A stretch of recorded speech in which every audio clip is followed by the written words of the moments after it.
Civil सेवा की तैयारी करने वाले विद्यार्थियों को यह बात समझना चाहिए कि इस सेवा के तहत पुलिस की जो जॉब मिलती है, चाहे आप आईपीएस बनते हैं या फिर स्टेट लेवल पर डिप्टी एसपी या इस तरह की जो पुलिस प्रशासन की जो जिम्मेदारियां होती हैं, उन जिम्मेदारियों को अच्छे तरीके से तभी निभाया जा सकता है जब एक लीगल अवेयरनेस भी हो। और इस लीगल अवेयरनेस को कई बार प्रारंभिक परीक्षा के स्तर पर चेक किया जाता है। इतना ही नहीं, सिविल सेवा परीक्षा के प्रक्रिया पर सुधार के लिए जो कमेटीज जो बनाई गई, उसमें प्रोफेसर वाई के अलग कमेटी ने लॉ के भी कुछ सेगमेंट सिविल सेवा में लगाए जाने पर बल दिया था। उसकी व्यवहारिक ज़रूरत भी है, क्योंकि एक डीएसपी हो या फिर एक आईपीएस ऑफिसर हो, कई बार मामले की जांच करने के संदर्भ में उनको कानूनी पहलुओं की एक ठीक समझ और जानकारी की आवश्यकता होती है। इसी तरह से जो मजिस्ट्रेट की पोस्ट होती है, वहाँ पर भी जो मजिस्ट्रेट की शक्तियाँ होती हैं, उसमें कई बार कुछ पुलिस पावर्स भी दिए जाते हैं। तो वो पुलिस पावर्स को कैसे जो एडमिनिस्ट्रेटिव पावर्स होते हैं उनसे कैसे डिफरेंशिएट करते हैं, ये सब जानकारी भी आवश्यक होती है। इसी बात को ध्यान में रखकर 2021 की परीक्षा में हमेशा की तरह आपके लीगल अवेयरनेस को चेक करने के लिए भी प्रश्न पूछे गए। जहां पहले जो प्रश्न पूछे जाते थे, उन प्रश्नों में किसी कानून के प्रावधानों पर प्रश्न थे, जैसे आरटीआई के प्रावधानों पर प्रश्न पूछे गए, उपभोक्ता कानून, अधिकार कानून जो कोपरा 1986 है, उस पर भी इस तरह के प्रश्न पूछे गए, शिक्षा के अधिकार अधिनियम 2009 पर भी प्रश्न पूछे गए। तो कानून पर सवाल पूछना कोई नई बात नहीं है, लेकिन कानूनी अवधारणाओं पर दो सवाल पूछने से कुछ लोगों को ये लगता है कि बिल्कुल कोई नई प्रवृत्ति या नया ट्रेंड आ गया, लॉ को बहुत ज़्यादा इंपॉर्टेंस दे दिया गया। दरअसल आप पिछले वर्षों के प्रश्न पत्रों का ध्यानपूर्वक विश्लेषण करेंगे तो आपको कुछ खास कानूनों पर सवाल जरूर मिलेंगे। सोशल लेजिस्लेशंस पर सवाल हैं, इसके साथ ही आरटीआई पर सवाल हैं, उपभोक्ता अधिकार अधिनियम पर सवाल पूछे गए हैं, शिक्षा के अधिकार अधिनियम पर सवाल पूछे गए हैं। उसी तरह से इस बार भी लीगल अवेयरनेस को, आपकी लॉ की जानकारी को चेक करने के लिए पॉलिटी के सेगमेंट के साथ ही आपसे न्यायिक हिरासत पर और न्यायिक हिरासत के साथ साथ पैरोल पर भी सवाल पूछा गया है। न्यायिक हिरासत को समझने के पहले आपको गिरफ्तारी क्या होती है, अरेस्ट क्या होती है, हिरासत कस्टडी क्या होती है, और कस्टडी में भी पुलिस हिरासत और न्यायिक हिरासत, इनको क्या है आपको समझना है।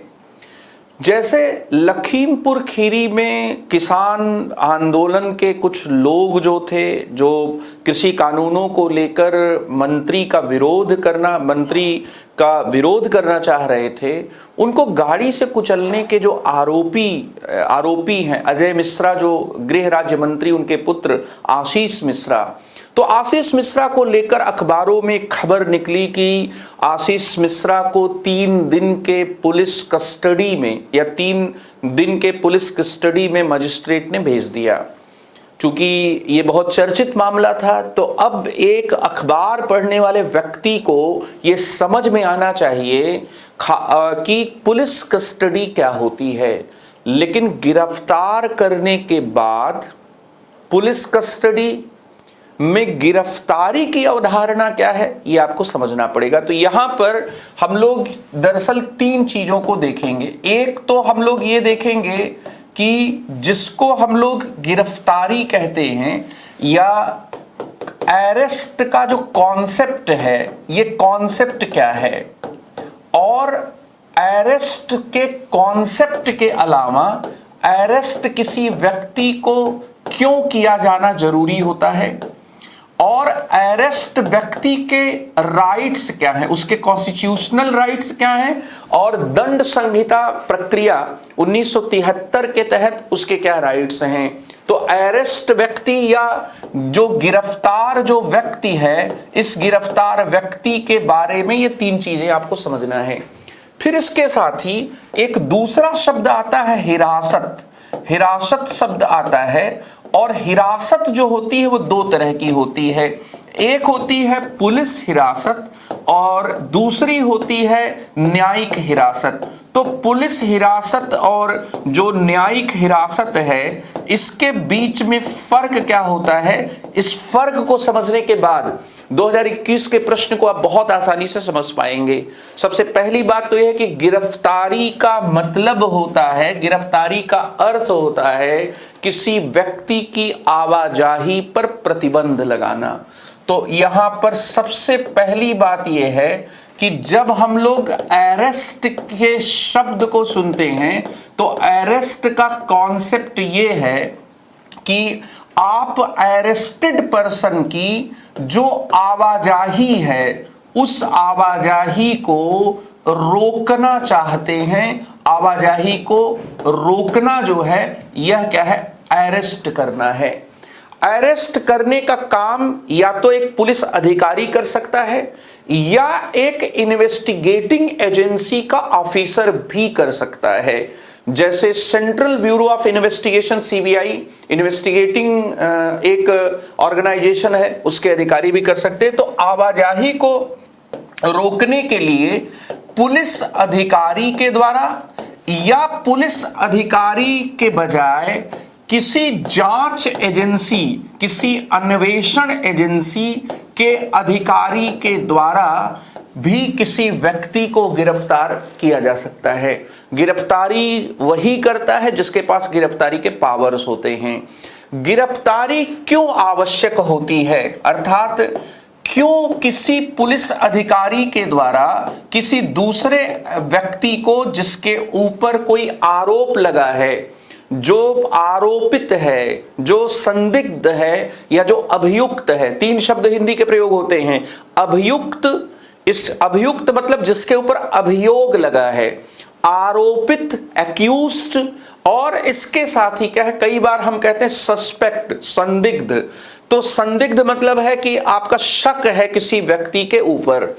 अब आप ये सोचें कि एक और शब्द होता है दोषी सिद्ध करना या दोष सिद्ध हो जाना, जिसको इंग्लिश में कहते हैं कन्विक्टेड, और कुछ किताबों में सिद्ध दोष होता है। तो आरोप का लगना एक चीज है और आरोप का सिद्ध हो जाना दूसरी चीज है। दंड तो तभी से प्रारंभ होगा जब आरोप सिद्ध हो जाएगा, तभी क्या है, दंड क्या है यह है। लेकिन दंड के प्रारंभ होने के पहले भी आरोप की जांच करने के लिए किसी व्यक्ति को कोई और वो कांड न करे, कांड का मतलब यहां अपराध से है, ऑफेंस से है, कि और आगे कोई ऑफेंस वो न करे, उसको ऐसा करने से रोकने के लिए गिरफ्तारी आवश्यक होती है। तो गिरफ्तारी क्यों आवश्यक होती है? गिरफ्तारी आवश्यक होती है व्यक्ति को आगे अपराध करने से रोकने के लिए, आगे कांड करने से रोकने के लिए। अब एक है कि कोई व्यक्ति कोई कांड कर चुका है और पुलिस को कई बार यह संदेह होता, अंदेशा होता है कि कोई व्यक्ति कोई कांड कर सकता है। जब कांड कर सकने के अंदेशे के आधार पर किसी व्यक्ति को गिरफ्तार किया जाएगा तो वो प्रिवेंटिव डिटेंशन होता है, वो निवारक नजरबंदी होती है। और निवारक नजरबंदी जो होती है वो आमतौर पर किसी आरोपित के नजरबंदी से अलग हो जाती है। या हम ये कह सकते हैं कि कई बार हम जो है एक घटना के बाद किसी व्यक्ति को गिरफ्तार होते हुए देखते हैं, दंड के सुनाए जाने के बाद उसे जेल जाते हुए देखते हैं। और दूसरा होता है कि किसी घटना, किसी कांड के होने के पहले कई बार इस अंदेशे में कि आगे वह कुछ गड़बड़ कर सकता है उसको गिरफ्तार कर लिया जाता है। ऐसे भी कुछ कानून होते हैं और ऐसे कानूनों को प्रिवेंटिव डिटेंशन या निवारक नजरबंदी के कानून कहते हैं। उस पर हम लोग कभी दूसरे उसमें बात करेंगे, अनुच्छेद 22 में उस पर विस्तार से बात की गई है। यहां पर क्यों गिरफ्तार किया जाता है? आगे अपराध को रोकने के लिए। दूसरा, वह व्यक्ति सबूत के साथ छेड़छाड़ न करे, सबूत के साथ जो है वह छेड़छाड़ न करे, ऐसा करने के लिए भी क्या है, गिरफ्तार किया जाता है। व्यक्ति की जांच, व्यक्ति जो है वह पूछताछ उससे किया जा सके, व्यक्ति से पूछताछ किया जा सके, व्यक्ति की जांच की जा सके, इसके लिए भी गिरफ्तार किया जाता है। तो यहां पर पूछताछ करने के लिए या जांच किया जा सके, इसके लिए भी गिरफ्तार किया जा सकता है। और इसके साथ ही व्यक्ति गवाहों को प्रभावित करके जांच की दिशा को प्रभावित न कर दे, व्यक्ति गवाहों को इधर उधर न कर दे, इसके लिए भी गिरफ्तारी आवश्यक होती है। तो गिरफ्तारी आवाजाही को रोकना है, और गिरफ्तारी क्यों जरूरी होती है यह बात आपको क्या है बताई गई। फिर इसके साथ ही यहां पर कि गिरफ्तार व्यक्ति के 4 अधिकार होते हैं। भारतीय संविधान के अनुच्छेद 22 में गिरफ्तार व्यक्ति के, अरेस्टेड पर्सन के अधिकार हैं। 20 में दोषी सिद्ध हुए व्यक्ति के अधिकार हैं। गिरफ्तार व्यक्ति के जो अधिकार हैं वह एक तरफ अनुच्छेद 22 में बताए गए हैं, और दूसरी तरफ दंड प्रक्रिया संहिता जो है, दंड प्रक्रिया संहिता अर्थात सीआरपीसी, क्रिमिनल प्रोसीजर कोड 1973 की एक धारा है 57 की धारा 57 में भी गिरफ्तार व्यक्ति के संदर्भ में कुछ बातें कही गई हैं। 4 अधिकार होते हैं गिरफ्तार व्यक्ति के। पहला कि किस वजह से उसे गिरफ्तार किया गया है, गिरफ्तारी के कारणों को जानने का अधिकार होता है उसे। गिरफ्तारी के जो कारण होते हैं उन कारणों को जानने का अधिकार होता है। इसीलिए कई बार लोग वारंट मांगते हैं, कई बार पुलिस से पूछते हैं कि आरोप क्या है, तो गिरफ्तारी के कारणों को जानने का अधिकार, right to be informed grounds of the arrest, ये पहला है। दूसरा, वकील से परामर्श करने का और बचाव करने का अधिकार भी क्या होता है, वकील से परामर्श करने का, और परामर्श किस लिए, बचाव करने के लिए, अपना बचाव करने का अधिकार भी क्या है होता है। और ये अधिकार जो है हर हाल में दिया जाता है। जैसे कसाब ने भारत की वाणिज्यिक राजधानी मुंबई पर जब पाकिस्तान प्रायोजित आतंकवाद के तहत हमला किया था, तो मुंबई के वकीलों ने उसका मुकदमा लड़ने से मना कर दिया था। लेकिन फिर न्याय का तकाजा ये था, अधिकारों का, मूल अधिकारों का, मानव अधिकारों का तकाजा ये था कि व्यक्ति चाहे कितना ही अन्यायपूर्ण कर्म कर रहा हो, कितना भी हम राष्ट्र प्रेम से संचालित हो, उस व्यक्ति का पक्ष जो है, उसका बचाव जो है जरूर किया जाना चाहिए। तो गिरफ्तारी के कारणों को जानने का अधिकार, वकील से परामर्श करने और बचाव का अधिकार, 24 घंटे के भीतर, गिरफ्तारी के 24 घंटे के भीतर यात्रा के समय को छोड़कर मजिस्ट्रेट के सामने, दंडा अधिकारी के सामने पेश होने का अधिकार क्या है होता है। 24 घंटे से ज्यादा पुलिस जो है किसी व्यक्ति को अपने पास इस अधिकार के तहत क्या है, बिना कारण के नहीं रख सकती है। और इसके साथ ही बिना मजिस्ट्रेट के प्राधिकार के, चौथा अधिकार है, बिना मजिस्ट्रेट के प्राधिकार के 24 घंटे से ज्यादा किसी भी व्यक्ति को पुलिस अपने हिरासत में क्या है नहीं रख सकती। तो बिना मजिस्ट्रेट के प्राधिकार से हिरासत में नहीं रखे जाने का अधिकार, ये 4 अधिकार हैं। ये चारों अधिकार जो है पुलिस के दमनपूर्ण कार्रवाई से हमें क्या है बचाते हैं। हालांकि इसके बावजूद भारत में पुलिस हिरासत में मौतें होती हैं। डीके वसु के मामले में भारत के सुप्रीम कोर्ट ने पुलिस हिरासत के संदर्भ में कुछ गाइडलाइंस जारी की थी, और जैसे यहां पर आपको अनुच्छेद 22 में गिरफ्तार व्यक्ति के 4 अधिकार बताए गए, वैसे ही दंड प्रक्रिया संहिता 1973 की धारा 57 ये कहती है, सेक्शन 57 ये कहता है कि मजिस्ट्रेट के सामने पेश किए बिना 24 घंटे से अधिक किसी व्यक्ति को हिरासत में नहीं रखा जा सकता। तो यहां पर हम लोग ये भी जान लें कि वही बात जो अनुच्छेद 22 में कही गई है वह प्रोसीजर में भी आ जाती है कि मजिस्ट्रेट के सामने पेश किए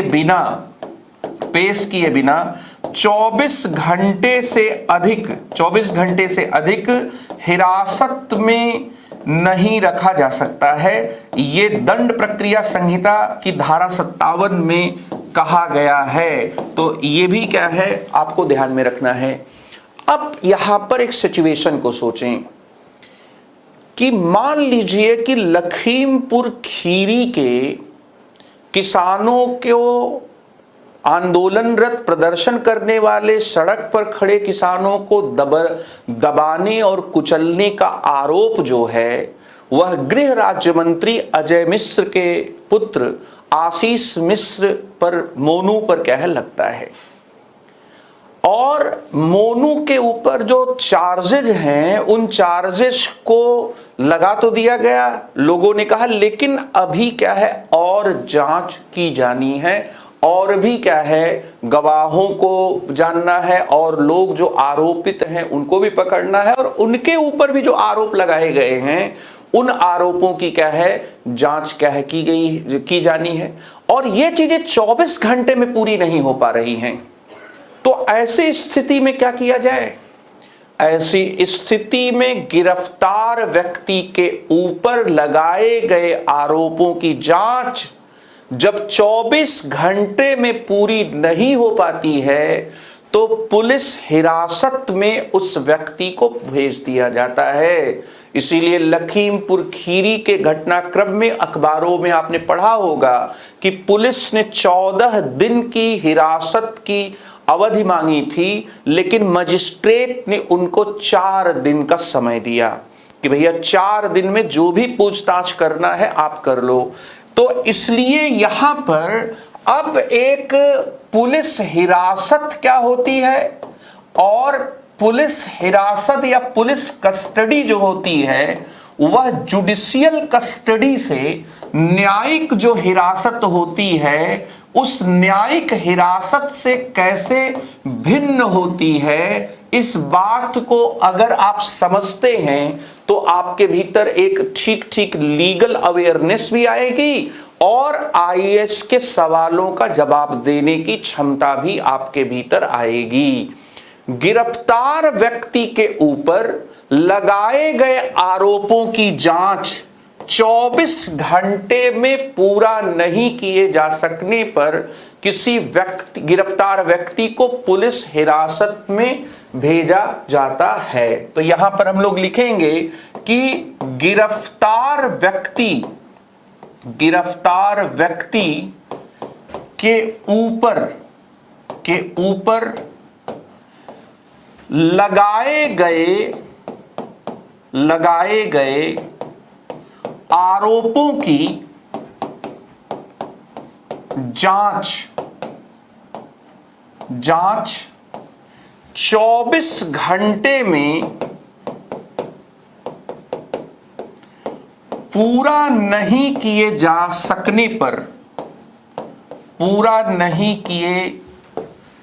सकने पर गिरफ्तार व्यक्ति को पुलिस हिरासत में, जो पुलिस हिरासत है उसमें भेजा जाता है। शर्त यहां पर क्या है? जांच 24 घंटे में पूरा नहीं हो पा रही है।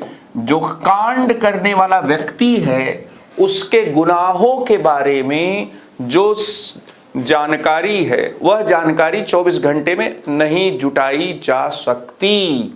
इसलिए क्या, एक और बात है, दंड प्रक्रिया संहिता 1973 के धारा 167 में एक और शर्त दी गई है, और वह शर्त क्या है कि इंफॉर्मेशन बिल्कुल ठीक हो, मतलब ये दृढ़ता हो कि जो इंफॉर्मेशन मिली है, व्यक्ति जो सस्पेक्ट है, उस सस्पेक्ट के ऊपर जो इंफॉर्मेशन मिली है वह इंफॉर्मेशन ठीक होनी चाहिए। दो शर्तें हैं, एक तो जांच 24 घंटे में पूरी नहीं की जा सकेगी, और दूसरा इस बात का पर्याप्त आधार हो कि जिस व्यक्ति को गिरफ्तार किया गया है उसके बारे में जो जानकारी दी गई है वह जानकारी ठीक है, तभी क्या है पुलिस हिरासत में क्या है भेजे जाने का आधार क्या बनता है। पुलिस हिरासत में कौन भेजता है?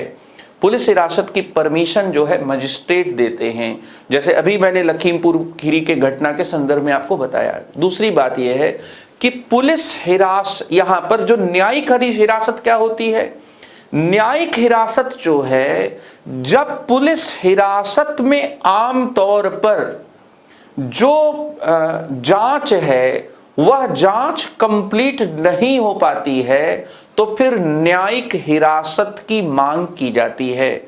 तो अगर हम लोग एक सामान्य प्रक्रिया की बात करें तो पुलिस हिरासत की अवधि के बाद सामान्य तौर पर, अपवाद की बात नहीं कर रहा हूं, बहुत अलग विशिष्ट परिस्थितियों, न्यायिक हिरासत में क्या है भेजा जाता है। तो यहां पर पहला है कि पुलिस हिरासत के बाद, पुलिस हिरासत के बाद आमतौर पर न्यायिक हिरासत में भेजा जाता है। ये दंड प्रक्रिया संहिता 1973 के तहत क्या है, ये है पुलिस हिरासत की अधिकतम जो अवधि होती है वो 15 दिन की होती है, और मांगती है पुलिस कई बार 2 हफ्ते, लेकिन जो मजिस्ट्रेट साहब लोग होते हैं वो जानते हैं इस बात की कि पुलिस लॉकअप में, हवालात में जो degree, 3rd degree, 2nd degree वगैरह यूज करती है वो ज़्यादा ना हो, इसलिए जो है मामले का विचार करके मजिस्ट्रेट आमतौर पर, जो बहुत संगीन मामले नहीं होते वहां पर 14 दिन के बजाय 4 दिन, 5 दिन, 7 दिन ऐसे कह दिया जाता है। तो पुलिस हिरासत की जो अवधि होती है, पुलिस हिरासत की अधिकतम अवधि दंड प्रक्रिया संहिता CRPC की धारा 167 के सेक्शन 167 के तहत अधिकतम अवधि 15 दिन की होती है। ये 15 दिन की क्या है होती है, लेकिन न्यायिक हिरासत जो होती है वह मृत्यु के मामले में आजीवन कारावास, अगर किसी भी आरोपित के ऊपर जो चार्ज लगे हैं उसके वजह से उसको आजीवन कारावास मिल सकता है, या फिर 10 वर्ष से ज्यादा की सजा क्या है मिलेगी। तो ऐसी स्थिति में न्यायिक हिरासत 90 दिन की हो सकती है, और बाकी मामलों में 60 दिन की क्या होती है।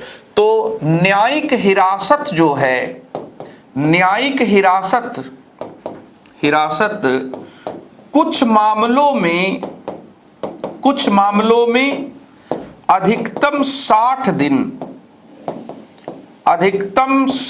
दिन और मृत्यु आजीवन कारावास अगर मिल सकता है, वह 10 वर्ष की सजा के मामले में 90 दिन की होती है। न्यायिक हिरासत सजा के मामले में 90 दिन की न्यायिक जो हिरासत है, 90 दिन की अधिकतम अवधि तय की गई है। ये अधिकतम अवधि जो है वह क्या है तय की गई है। ठीक है, ये न्यायिक हिरासत के संदर्भ में है। पुलिस जब गिरफ्तार करती है और किसी व्यक्ति को पुलिस हिरासत में रखा जाता है तो वो पुलिस के हवालात में, लॉकअप में बंद होता है।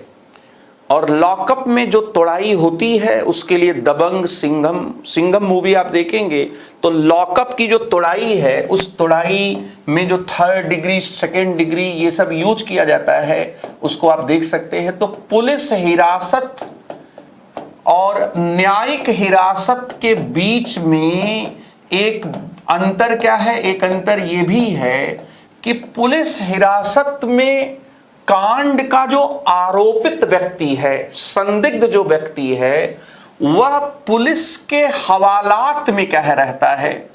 पुलिस हवालात, जो हवालात है उसमें क्या है वह रहता है। तो हवालात शब्द है और इसको क्या है पुलिस लॉकअप कहेंगे। पुलिस लॉकअप में व्यक्ति क्या है रहता है और ये पुलिस हिरासत के संदर्भ में है। हवालात में व्यक्ति रहता है, पुलिस के कंट्रोल में है। यहां पर न्यायिक हिरासत में व्यक्ति जो है वह क्या है, यहां वो बड़े घर के दर्शन में रहता है, जेल में बंद होता है, जेल में कारावास में क्या है वह बंद होता है। तो ये फर्क है। अब यहां पर पुलिस हिरासत में कोई व्यक्ति बंद है तो उससे मामले के बारे में पूछताछ के लिए जब भी चाहे अधिकारी क्या है कर सकता है। तो यहां पर क्या है कि बिना न्यायालय की आज्ञा से पुलिस अधिकारी, जो पुलिस अधिकारी है वह जब चाहे गिरफ्तार व्यक्ति से पूछताछ कर सकता है, मामला उगलवाना है। तो ये है। अब बागी मूवी जैसे आप देखेंगे, बागी में जैकी श्रॉफ के जो सुपुत्र जी हैं उनमें आप देखेंगे कि हवालात में मामला जाता है और वहां पर तोड़ाई में ही क्या है गोली उली चल जाती है। तो उसको आप कोलैबोरेट करिए। कुछ ऐसी भी घटनाएं होती हैं कई बार। अब मुद्दा ये है कि बंदूक लेकर हवालात में कैसे कोई व्यक्ति चला गया, ये भी मुद्दे क्या होते हैं। लेकिन मुंबई के फिल्मों में आप जानते हैं कि थोड़ा कल्पना का जो मसाला होता है वो ज़्यादा होता है। तो अनुमति से व्यक्ति जो है, यहाँ पर कोई न्यायालय की अनुमति की जरूरत नहीं है। यहाँ पर क्या है पूछताछ के लिए यहाँ न्यायालय या मजिस्ट्रेट की जो है अनुमति चाहिए। मजिस्ट्रेट की जो अनुमति है वह अनुमति क्या है चाहिए। ये एक इंपॉर्टेंट चीज है। तो व्यक्ति थोड़ा सुरक्षित हो जाता है। इसके साथ ही दंड प्रक्रिया संहिता 1973 की धारा 167(2) में पुलिस हिरासत के बारे में प्रावधान है। तो हम लोग यहां पर ये कहेंगे कि जो सीआरपीसी है, सीआरपीसी 1973 सेक्शन 167 क्लॉज 2 में, इसमें क्या है पुलिस हिरासत के बारे में प्रावधान है। लेकिन जो न्यायिक हिरासत है, इस न्यायिक हिरासत के संदर्भ में जो प्रावधान है तो यह प्रावधान है सीआरपीसी 1973 1A जो प्रोविजियो है, जो परंतुक है, उस परंतुक में क्या है न्यायिक हिरासत के बारे में प्रावधान है। अब जो इतनी चीजें आपको बताई गई, उन चीजों के बाद इस सवाल का आप दर्शन करेंगे तो इस सवाल के दर्शन के बाद आपको इस सवाल का उत्तर मिल जाएगा। भारत के संदर्भ में निम्नलिखित कथनों पर विचार कीजिए। न्यायिक हिरासत का अर्थ है कि अभियुक्त संबंधित मजिस्ट्रेट की हिरासत में है। न्यायिक हिरासत का अर्थ है कि अभियुक्त संबंधित मजिस्ट्रेट की हिरासत में है और ऐसे अभियुक्त को पुलिस स्टेशन के हवालात में रखा जाता है, न कि जेल में। भाई न्यायिक हिरासत में जो अभियुक्त है वह जेल में रखा जाता है, पुलिस हवालात में नहीं रखा जाता। इसलिए पहला वाला कथन क्या है गलत है, पहला वाला कथन गलत हो गया। दूसरा, न्यायिक हिरासत के दौरान मामले के प्रभारी पुलिस अधिकारी न्यायालय की अनुमति के बिना संदिग्ध व्यक्ति से पूछताछ नहीं कर सकते हैं। बिल्कुल ठीक है, जब कोई व्यक्ति जुडिशियल कस्टडी में है तो जो इंचार्ज पुलिस ऑफिसर है उसको कोर्ट की परमिशन लेनी पड़ेगी पूछताछ करने के लिए। ये बात सही है, और जो मैंने अंतर बताए हैं उन अंतरों के संदर्भ में अगर आप देखेंगे तो ये पहला वाला कथन गलत हो जाएगा, दूसरा वाला सही हो जाएगा। इसलिए इस प्रश्न का सही उत्तर क्या होगा, केवल 2 है। इसलिए अपनी लीगल अवेयरनेस को शार्प करें। सूचना का अधिकार अधिनियम, शिक्षा का अधिकार अधिनियम, उपभोक्ता अधिकार अधिनियम, फिर इसी तरह से जो दूसरे सामाजिक विधान हैं जैसे POA act, prevention of atrocities act 1989, जिसको अनुसूचित जाति और अनुसूचित जनजाति अत्याचार निवारण अधिनियम कहते हैं, protection of civil right act 1955, ये नागरिक अधिकार संरक्षण अधिनियम। इन अधिनियमों को आपको तैयार करने के साथ साथ ऐसे जो कंसेप्ट हैं जो लीगल अवेयरनेस को क्या है, लीगल अवेयरनेस को बताते हैं, ऐसे कंसेप्ट पर भी आपकी क्लैरिटी क्या होनी चाहिए। बहुत बहुत धन्यवाद।